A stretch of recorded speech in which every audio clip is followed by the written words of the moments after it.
नमस्कार, म कार्यक्रम प्रस्तुता सबिन घिमिरे। आजको कार्यक्रम सपना भोगाई र जिन्दगी हेरेर बसिरहनुभएका आम दर्शक महानुभावहरूलाई न्यानो अभिवादनका साथ आज हामीले एकदमै सुमधुर स्वरका धनी विश्व प्रतिभाका खानी भनौँ उहाँलाई लिएर आएका छौँ हाम्रो कार्यक्रममा। उहाँको सपना भोगाई र जिन्दगी के छ त? तपाईँलाई स्वागत छ। तपाईँको परिचय? धन्यवाद, नमस्कार। म मेघराज तामाङ, सोलुखुम्बु थुलुङदुध कोशी गाउँपालिका वडा नम्बर 9 मामासखोप भन्ने ठाउँमा बस्छु म चाहिँ। हजुर, मामासकोप भन्ने शब्द चाहिँ मैले फर्स्ट टाइम पनि सुने। प्राकृतिक शब्द लाग्यो मलाई होइन। मामासकोपको अर्थ चाहिँ भनिदिनु न, तपाईँलाई के लाग्छ? अब हुन्छ नि मामासकोप भनेको चाहिँ त्यो अर्थ चाहिँ के हो? खासमा मामासकोप किन भनिएको? मामासखोप भन्ने चाहिँ पहिला हाम्रो पुर्खा बाउबाजेले नाम राख्नुभएको रहेछ। त्यहाँ धेरै मास रोप्नु हुँदो रहेछ। त्यही भएर बाउबाजेले चाहिँ त्यहाँ मामासखोप भनेर नाम राखिदिनु भएको रहेछ। त्यही भएर मामासखोप गाउँ भन्नुभएको छ। मामासखोप भनेपछि अब ठाउँको नामै कस्तो क्या, युनिक, अब प्राकृतिक, अब भनौँ न हाम्रो नेपाल चाहिँ प्राकृतिक सौन्दर्यले धनी देशमा चाहिँ सोलुखुम्बु जिल्ला सर्वोच्च शिखर सगरमाथाको देश भनेर पनि हामीले सोलुखुम्बुबाट चिन्न सकिन्छ। अनि तपाईँ सोलुखुम्बुमा जन्मिएर अहिले हुर्किएर बढेर तपाईँ यहाँ हामी कहाँसम्म आइपुग्नु भयो। तपाईँलाई यो ठाउँसम्म आइपुग्न कति सङ्घर्ष गर्नु पर्यो, कति समय लाग्यो, तपाईँ अब कति वर्ष पुग्नु भयो, त्यो पनि भन्न मिल्छ भने बताइदिनुहोस् न। म चाहिँ अहिले 28 वर्ष भएँ, मेरो उमेर चाहिँ। हजुर, म चाहिँ अब सानैदेखि दुःखहरू धेरै कष्टहरू भोग्दै आएँ, यहाँसम्म आइपुगेँ। हजुर, किनभने म पहिला भारी बोक्नु जान्थेँ। भारी भन्ने बित्तिकै यो भारी चाहिँ बोक्नुहुन्थ्यो, कस्तो खालको भारी? अब त्यहाँ त सोलुखुम्बु त वास्तवमा भन्ने हो भने प्राकृतिक रूपमा पनि एकदमै सौन्दर्यले भरिपूर्ण जिल्ला हो। सौन्दर्यले भरिपूर्ण जिल्लामा अब भारी भन्ने बित्तिकै के कस्तो खालको भारी? अब त्यहाँ पर्यटकीय स्थल पनि हो, पर्यटकहरू पनि जानुहुन्थ्यो। खासमा पर्यटकको भारी बोक्नुहुन्थ्यो कि घाँस दाउरा उखाली ओह्राली गर्नुहुन्थ्यो कि के? खासमा यो भारी चाहिँ के को बोक्नुहुन्थ्यो भन्नु न। मैले चाहिँ सरले अघि भन्दै हुनुहुन्थ्यो, हजुर, कति वर्षबाट चाहिँ यसरी दुःख गर्नुभयो, भारी बोक्नुभयो, भारीको कुराहरू आउँदा म 11 वर्षमा चाहिँ तपाईँको 10 पाथी मकै बोकेर नाम्चे लुक्ला भन्ने ठाउँमा छिरेको थियो। हजुर, अब 10 पाथी मकै बोकेर तपाईँले बेचेर आउनुहुन्थ्यो कि कसरी? अब अलिकति महँगो हुन्छ नि त त्यो ठाउँमा, त थाहा छ। अब पर्यटकीय स्थल भएको कारणले गर्दाखेरि पनि अब केही पाउँदैन, टाढाबाट लानुपर्ने हुन्छ, भारी दुःख गरेर भारी बोकेर लानुपर्ने हुन्छ। अनि कसरी अब त्यो सङ्घर्षको कुराहरूलाई जोड्दै हामी अगाडि बढौँ न। फेरि बताइदिनु न तपाईँको। म चाहिँ भारी त्यो मकै चाहिँ के हुन्थ्यो भने मैले माथि लुक्लामा लोखिमबाट लुक्ला बोकेर जान्थेँ। हजुर, त्यो बेला चाहिँ अब मकै बेच्नु पर्थ्यो, माथि बेचिराखेर फेरि पनि फर्केर हाम्रो गाउँबाट चाहिँ 5 दिनमा पुग्थ्यो। हजुर, मकै बोकेर 5 दिन लाग्थ्यो तपाईँको गाउँबाट, लोखिमबाट चाहिँ। हजुर हजुर, माथि 5 दिन लाग्थ्यो। अनि त्यसपछि त्यसरी मैले बेच्दै यताउता गर्दै जाँदाखेरि लुक्लामा चाहिँ अब पर्यटक क्षेत्र भन्छन् होइन। हजुर, अनि यसो त्यहाँ चाहिँ माथि लुक्लाबाट एयरपोर्टबाट भारी पाउँदो रहेछ, प्लाई जस्ता त्यस्तै अब चामलहरू के बोकेर जाने खुद्रा सामानहरू भन्थे। हजुर, अनि खुद्रा सामानहरू चाहिँ लुक्लाबाट नाम्चे लान्थे। हजुर, अनि नाम्चे 2 दिनको बाटो, 2 दिन त्यहाँबाट लुक्लाबाट पनि 2 दिन फागदिङ जान्थे। फागदिङ भन्ने ठाउँमा फागदिङबाट नाम्चे जाने अनि माथि पुऱ्याइराखेँ, फर्केर आउने। त्यो बेला मैले कोही बेला बोक्दै जाँदाखेरि पहिलोचोटि मैले 50 केजी चाहिँ पुऱ्याएँ माथि। 50 केजी चाहिँ लानुहुन्थ्यो कन्टिन्यू। अनि त्यसपछि 50 केजी बोक्दै बानी हुँदै जाँदाखेरि मैले बोक्ने भनेको 125 केजी बोकेँ भारी। 125 केजी प्लाई जस्ता भनौँ न। एकैचोटि लानुहुन्थ्यो त्यो चाहिँ? एकैचोटि मैले एकैचोटिमा 125 केजी बोकेर नाम्चे पुऱ्याएँ। पछि बोक्दै जाँदाखेरि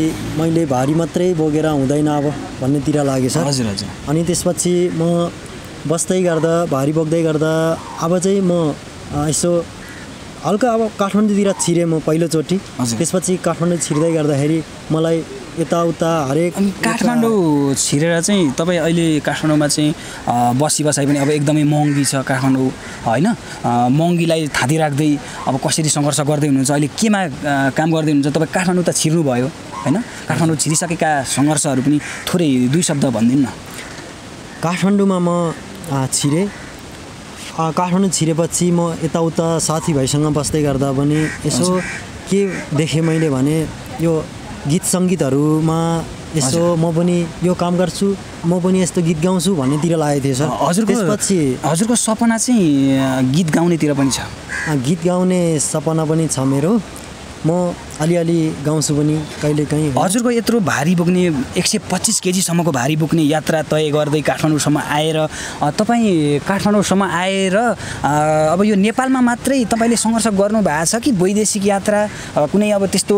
केही छ वैदेशिक यात्रामा गएर दुःख गर्नु भएको छ भारी वैदेशिक यात्रा गरेर पनि भारी बोक्नु भएको छ कि सङ्घर्ष त धेरै हुन्छ मान्छेमा होइन धेरै दुःख गर्नुपर्छ धेरै दुःख सङ्घर्ष अब हाम्रो सोलुखुम्बु जिल्ला एकदमै विकट अब प्राकृतिक रूपमा सौन्दर्य पर्यटकीय स्थल भए तापनि हामीले सङ्घर्ष धेरै गर्नुपर्छ गाउँ हो गाउँ बेसी यताउता भारी बोक्ने यताउता गर्दै जाँदाखेरि तपाईँ वैदेशिक यात्रा पनि गर्नुभयो कि म वैदेशिक यात्रा पनि गरेँ सर हजुर के भयो भने म साउदी गएँ हजुर साउदी गएर 3-4 महिना काम गर्दा गर्दै के भयो भने मेरो त्यहाँ बस्ने अकामा कार्ड भन्ने एउटा हुँदो रहेछ काम गर्दा गर्दै अब मलाई पुलिसले समातेर लानुभयो कि त्यो कार्ड नबनाएपछि पुलिसले समातेर लगेर म 3 महिना जेल परेँ हजुर 3 महिना जेल परेर म अब कसरी निस्किने अब हाम्रो देशको यस्तै त हो अब सबै ठाउँ सोधेँ मैले तर निकाल्ने ठाउँ कोहीबाट मैले पाइएन निकाल्दिनँ त्यहाँनिर 3 महिना मात्रै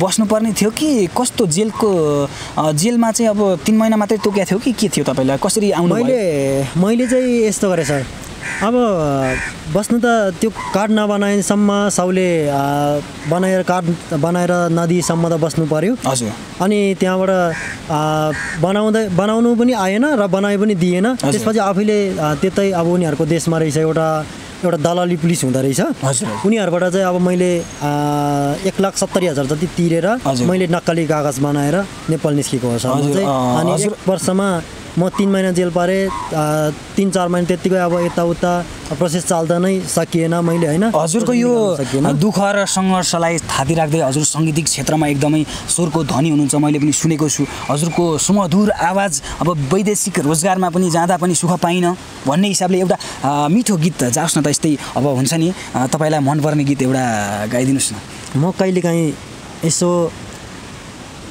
दुःखहरू पर्दाखेरि के हुन्थ्यो भने सर गुनगुनाउने गर्थेँ कुनै गीतहरू मैले कहिलेकाहीँ होइन भन्दै अहिले चाहिँ मैले म एउटा गीत गाउँछु र अब के हुन्छ कस्तो हुन्छ होइन खासै राम्रो त छैन तैपनि ट्राई चाहिँ गर्छु सर गर्नुहोस् न हजुरको सपना चाहिँ मेरो म गीत गाउँछु भन्ने सपना चाहिँ छ मेरो गायक बन्ने सपना बोकेर हिँड्नु भएको छ सङ्घर्ष धेरै गरिरहनु भएको छ ल मिठो गीत जाओस् न एकचोटि दर्शक महानुभावहरूले तपाईँको स्वर सुन्न आतुर भइसक्नु भएको छ मिठो स्वर छ भन्ने मैले पनि थाहा पाएको छु हजुरलाई यहाँसम्म ल्याउने प्रयास गरेको छु ल सुनाइदिनुहोस् म परदेश गएर अब परदेशकै कुरा गरिराख्नु भएको छ नि हजुर हजुर म परदेशी एउटा गीत गाउँछु है त गाउनुहोस्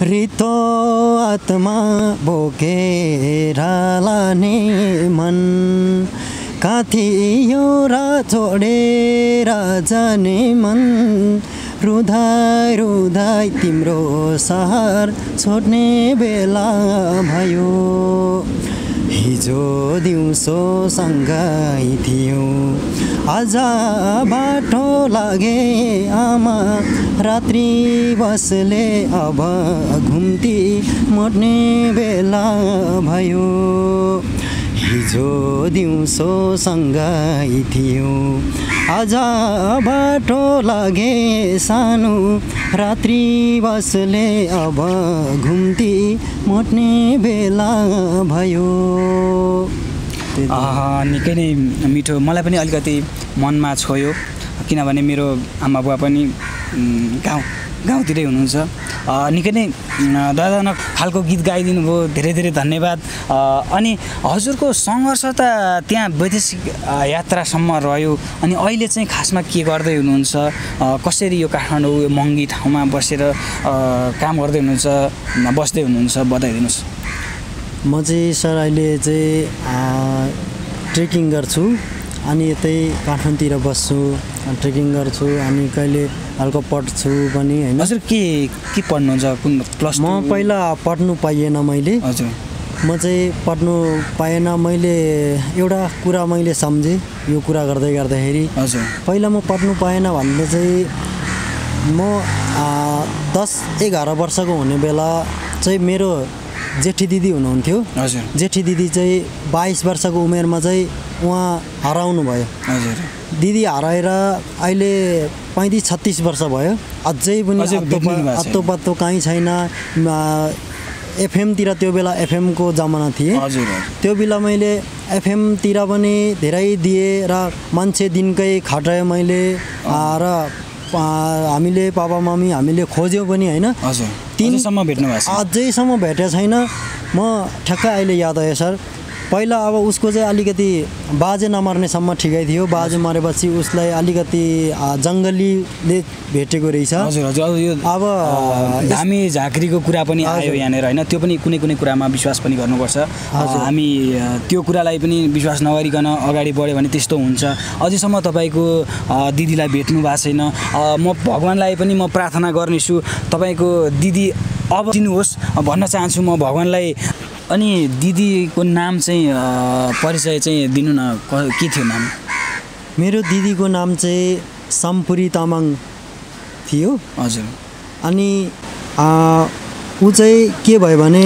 सबैजना सङ्घर्ष गर्दै गर्दा बुवा मामी दुःख गर्दै गर्दाखेरि म पनि पढ्नु पाएन राम्रोसँग दिदीले गर्दा हो हजुर त्यो खासमा उहाँलाई चाहिँ मेन्टल्ली अलिकति असर थियो कि अब तपाईँहरूले अब हस्पिटल पनि नजिक छैन नि त धेरै दुःख सङ्घर्ष गरिरहेको मान्छे अब धेरै दुःख हुन्छ हस्पिटल धेरै ठुलो राम्रो हस्पिटल लान पनि सकिन्न नेपालमा त्यही हो होइन अब नेपालमा धेरै हस्पिटलहरू पनि गाउँ गाउँमा हुँदैन हेल्थ पोस्ट भन्ने हुन्थ्यो पहिला त झन् होइन हेल्थ पोस्ट पनि हुँदैन थियो मान्छे लड्यो भिडबाट यताउता भने लाने ठाउँ कहीँ पनि हुँदैन थियो त्यहीँ तडपेर भिडमै मर्ने हुन्थ्यो क्या त्यतिसम्म हुन्थ्यो अहिले पनि हाम्रो सोलुखुम्बु यो पूर्वी जिल्लाहरू भयो होइन यता पहाडी जिल्लामा प्रायः जसो त्यस्तै हुन्छ मान्छे बाँच्ने अवस्था हुँदैन त्यस्तो अवस्थामा अब दिदीको मेन्टली प्रब्लम पो थियो कि हजुरहरूले हस्पिटल लान पनि सक्नु भएको थिएन कि केही अब उपचार गर्नको लागि अब पैसाको पनि जरुरत हुन्छ धेरै दुःखमा त अब तपाईँ धेरै सङ्घर्ष गरेको अब भारी बोकेको मान्छे होइन सुनाउनु भयो मलाई पनि धेरै दुःख लाग्यो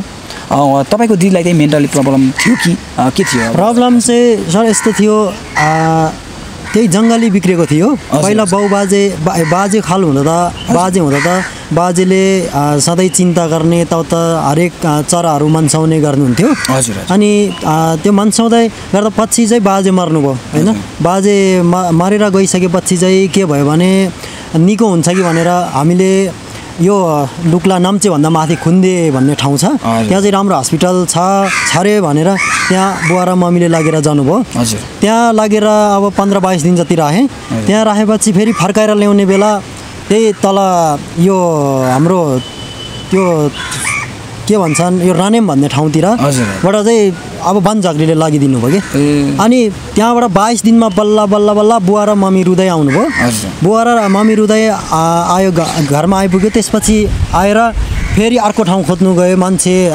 खटाए होइन हामी पनि मैले नि स्कुल छोडी हामी पनि सबै अब दिदी हरायो भनेर खोज्नु गएँ त्यसपछि बुवा मम्मी अत्तिदै अब खोज्दै यताउता मान्छे गर्दै जानुभयो त्यो बेला अब धेरै खर्च पनि सकिसकेको थियो त्यसपछि त्यहाँबाट 22 दिनमा लिएर फेरि ल्याइराखेर यो साल्पा सिलिङ्जो भन्ने लागेको थियो अनि साल्पा सिलिङ्जोमा लागेर चाहिँ फर्केर आउने बेला त्यहाँबाट पनि फेरि लाग्यो त्यहाँबाट फेरि 16 दिनमा भेटेर ल्यायो हामीले 16 दिनमा भेटेर ल्याएर बुवाले आइसिलो खर्कामा त्यो हस्पिटल बनाउँदै हुनुहुन्थ्यो त्यो बेला चाहिँ ढुङ्गा फुटाउनु बुवाहरू चाहिँ दुःख गर्नु दिदी मेरो माइली दिदी र कान्छी दिदी दुईजना गएर बोक्दै हुनुहुन्थ्यो त्यो बेला मैले बोक्नु सक्ने क्षमता त थिएन सानै थियो त्यसपछि त्यहाँबाट फर्काएर ल्याएपछि चाहिँ अलिक दिनमा दिदी बाउलिनु थाल्यो त्यस्तै हुन थाल्यो त्यसपछि अब गाउँघरको मान्छेले के गर्यो भने अब सिस्नु पानी हानिदिनु भएछ कि सिस्नु र पानीले हानेर त्यस्तो बाउला मान्छेलाई अब त्यस्तो गर्नु हुँदैन भनेर अब मम्मीले पनि 2-3 थप्पड जति खानुभयो।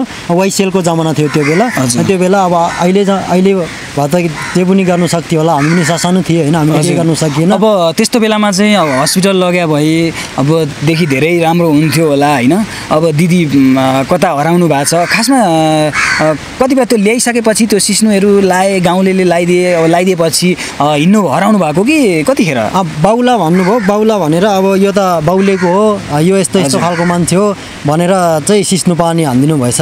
त्यस्तै अब त्यस्तै बिहे कार्यतिर जानु। यो दिदीको सम्झनामा पनि हजुरको अब सुर राम्रो छ नि त, मलाई गीत सुन्न मन लाग्यो। अब दिदीको सम्झनामा एउटा होइन, दिदी हराउनु भएको छ, त्यो सम्झनामा एउटा मिठो गीत गाइदिनु न हजुरलाई। अब किनभने भावुक पनि भयो सर। अब दिदीको बारेमा मैले चाहिँ यो एउटा भाकामा कुनै दिन म इन्द्रेणी अथवा सरङ्गी संसार गएर म दिदीको बारेमा दोहोरी गाउनु पनि सक्छु कुनै दिन होइन।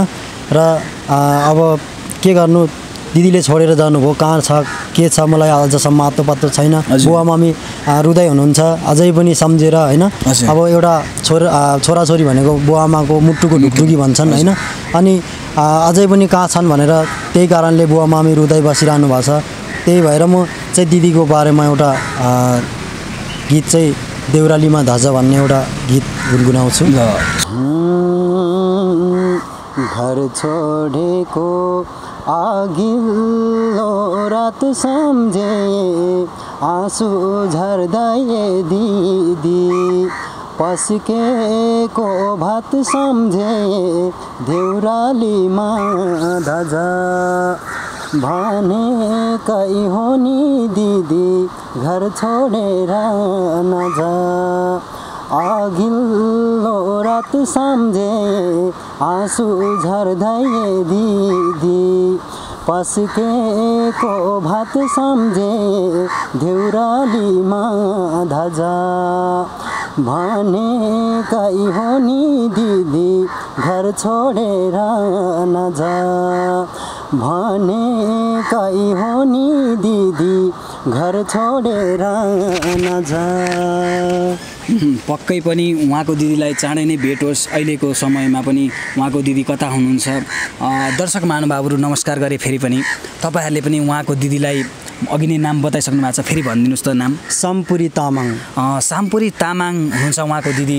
उहाँको दिदीलाई काहीँ कतै देख्नु भएको छ, भेट्नु भएको छ, थाहा पाउनु भयो भने हजुरहरूले सम्पर्क गरिदिनुहुन्छ भन्ने आशा गर्दै हामी कार्यक्रमलाई अगाडि बढाउँछौँ। अनि यस्तै गरी सङ्घर्ष गर्दै जानुभएको छ। दिदीको पनि याद आइहाल्छ हर पल हर दिन। आफ्नो दिदी, आफ्नो रगत मम्मी बुवाको सपना हुनुहुन्थ्यो होला उहाँ पनि। अब कसरी सङ्घर्ष गरिरहनु भएको छ अहिले भनिदिनुहोस् न। अहिले चाहिँ सर म त्यही हो, अब काठमाडौँमा यसो कहिले म सोलु जान्छु, कहिले काठमाडौँ बस्छु, एउटा कोठा लिएर बसेको छु होइन।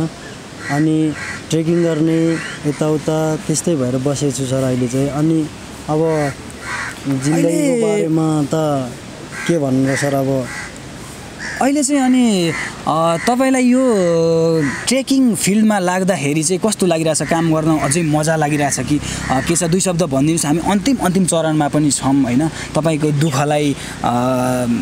दुःखलाई सम्मान गर्दै हामी कार्यक्रम यस्तै कार्यक्रममा अगाडि बढ्नेछौँ। तपाईँको यो सुमधुर आवाज इन्द्रेणीसम्म पुगोस्। र दर्शक महानुभावहरूलाई अन्तिममा के भन्नुहुन्छ? म सङ्घर्ष गर्दै यो क्षेत्रलाई, यो गायक बन्ने सपना पुरा गर्छु भनेर कसरी अगाडि बढिरहनु भएको छ? हजुरलाई अब इन्द्रेणीसम्म र यो विश्वसम्म हजुरको स्वर प्रख्यात बनाउनको लागि लागिरहनु भएको छ। हामी जस्तो मान्छेको खोजीमा हुनुहुन्छ, इन्द्रेणीसम्म पुग्ने बाटो खोज्दै हुनुहुन्छ भने तपाईँलाई म दिदीको कुरा त धेरै सुन्यौँ। दिदी हराउनु भएको छ, उहाँ भेटिनुहुन्छ होला भन्ने पक्कै पनि मलाई पनि लाग्छ। अझैसम्म पनि खोन तलास गर्दाखेरि भेटिनुहुन्छ भन्ने मलाई विश्वास छ। साथसाथै बुवा मम्मी चाहिँ तपाईँसँगै साथमा हुनुहुन्छ कि सोलुखुम्बुतिर हुनुहुन्छ? बुवा मम्मी चाहिँ सोलुमै हुनुहुन्छ।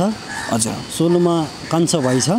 हजुर। कान्छा भाइ र मम्मी पापासँगै बस्नुहुन्छ। हजुर। दिदी 2 जना चाहिँ अब एकजना दिदी यता सोताङमा लानुभएको छ, बिहे भइसकेको छ। यो एकजना दिदी चाहिँ यता गोरा टाप्टिङ सोलुमै बिहे भएको छ दिदीको पनि माइली दिदी र कान्छी दिदी दुईजना हुनुहुन्छ दुईजनाको बिहे भयो अब सबैको बिहे भयो अब भाइ मम्मी बुवा चाहिँ भाइसँगै बस्नुहुन्छ हजुर अब मम्मी बुवाहरूलाई उता राखेर आफू काठमाडौँतिर आउनु भएको छ हामी कार्यक्रमको अन्तिम चरणमा पुगेका छौँ बुवा मम्मीलाई के भन्न चाहनुहुन्छ दुई शब्द भनिदिनुहोस् न यहाँबाट बुवा मम्मीलाई पनि म के भन्नु चाहन्छु भने अब के गर्नु दिदी हराइ जानुभयो होइन अब अझै पनि छन् भने यो अब यही धरतीमा छ भने त होइन फर्केर आउनु होला भन्छु होइन दिदीलाई पनि छ र कहीँ बसेर मेरो यो इन्टरभ्यू हेरिरहनु भएको छ भने कतैबाट होइन मेघराज भाइ भनेर चिन्नुहुन्छ होला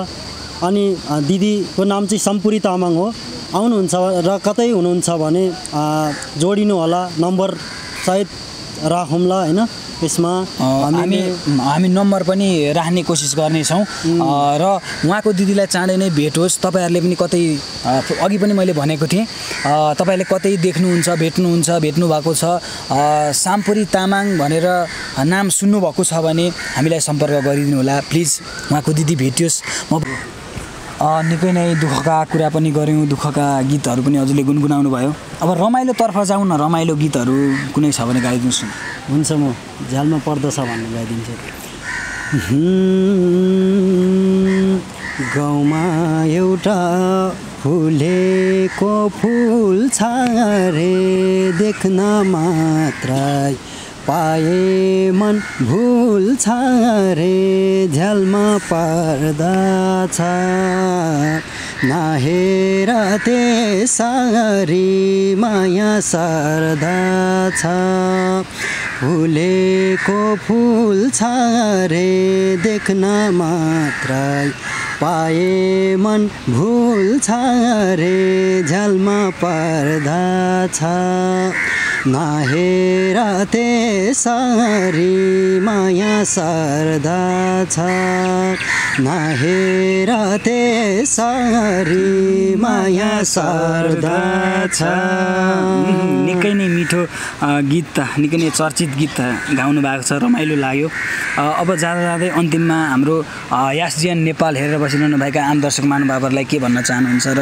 आफ्नो बारेमा पनि थोरै भनिदिनुहोस् र धेरै धन्यवाद दिन चाहन्छु सम्पूर्ण यो कार्यक्रम हेरेर बस्नुहुने महानुभावहरूलाई र त्योभन्दा धेरै मनैदेखि सम्मान गर्दै धेरै धन्यवाद दिन चाहन्छु हाम्रो सबिन सरलाई मलाई यहाँसम्म जोडिनु भयो धेरै धन्यवाद सर भन्दै म बिदा हुन चाहन्छु र सबैले यो च्यानललाई चाहिँ सबैले सब्सक्राइब गरिदिनु होला धन्यवाद भन्न चाहन्छु हस्त दर्शकबिन कार्यक्रम सपना भोगाई र जिन्दगी कस्तो लाग्यो यदि राम्रो लाग्यो भने सल्लाह सुझाव प्रतिक्रिया र लाइक सेयर सब्सक्राइब पनि गर्न नभुल्नुहोला हस्त कार्यक्रम सपना भोगाई र जिन्दगी फेरि पनि लिएर आउने बाचाका साथ म कार्यक्रम प्रस्तुता सबिन घिमिरे बिदा हुन चाहन्छु हस्त नमस्कार।